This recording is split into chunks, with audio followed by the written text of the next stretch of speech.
Hi friends, this is Anirban De. I am a HR professional. In my previous video, I have already discussed about Industrial Relations Code 2020. Today, once again, I will discuss some remaining parts which are also most important because from April 2021, the codes will be effective in whole of India. So, it is most important to know about this code. Okay. So, Industrial Relation Code. Okay. Now, what is strikes and lockouts under Industrial Relations Code? It is under Chapter 8 of Industrial Relations Code. Okay. So, no person employed in an industrial establishment shall go on strike in breach of contract without giving to the employer notice of strike within 60 days before striking, within 14 days of giving such notice, before the expiry of the date of strike specified in any such notice. This is for employee. Now, what is for employer? No employer of an industrial establishment shall lock out any of his workers without giving them notice of lockout as herein after provided within 60 days before locking out, within 14 days of giving such notice, before the expiry of the date of lockout specified in any such notice as aforesaid. So this is most important under Industrial Relations Code, strike and lockouts. Okay. Now, layoff, retrenchment and closure shall not apply to industrial establishment to which less than 50 workers are working or the factory or establishment is in seasonal character. Okay. So these are not applicable. Okay. No compensation. This is most important. No compensation shall be paid to a worker who has been laid off. Now, reason is if he refuses to accept any alternative employment in the same establishment from which he has been laid off or in any other establishment belonging to the same employer situated in the same town or village or situated within a radius of 8 kilometers from the establishment to which he belongs. So these are the criteria under which no compensation shall be paid to the worker who has been laid off.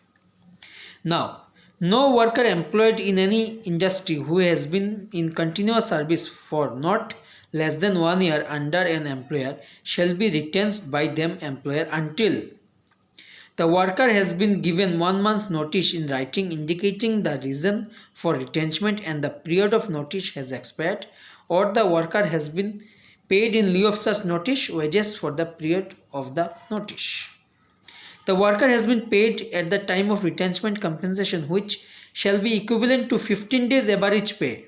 Most important, 15 days average pay or average pay of such days as may be notified by the appropriate government for every completed year of continuous service. Most important, 15 days of wages for every completed year of continuous service or any part thereof in excess of 6 months, and notice in such manner as may be prescribed is served on the appropriate government or such authority as may be specified by the appropriate government by notification. So these are the most important things under Industrial Relation Code 2020. Now, an employer who intends to close down an undertaking shall serve at least 60 days before the date on which the intended closure is to be become effective. Means 60 days notice to be given of intention to close down any undertaking. Provided that nothing in this section shall apply to an industrial establishment in which less than 50 workers are employed, an industrial setup for the construction of building, bridges, roads, canals, dams or other construction work or project.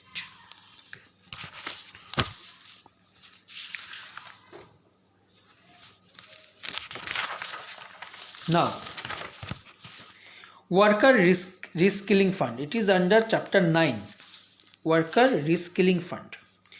The appropriate government shall by notification set up a fund to be called the worker reskilling fund. Okay.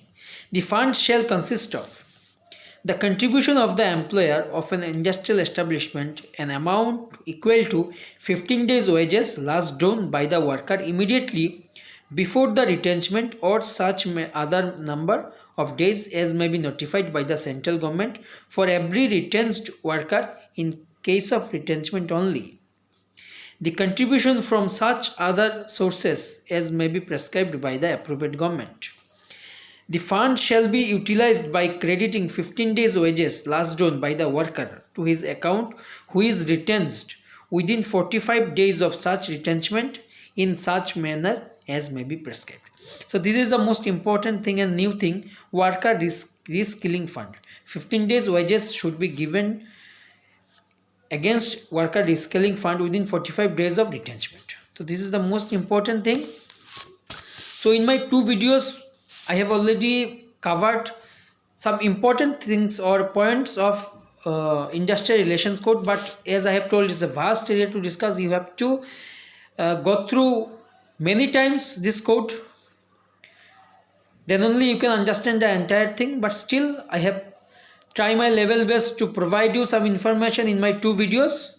So please observe my all videos, okay, like it, share it, so that in the near future I can provide you, I can share some more information about new statutory things, new compliances. Okay, so please subscribe my channel. Okay, thank you everyone.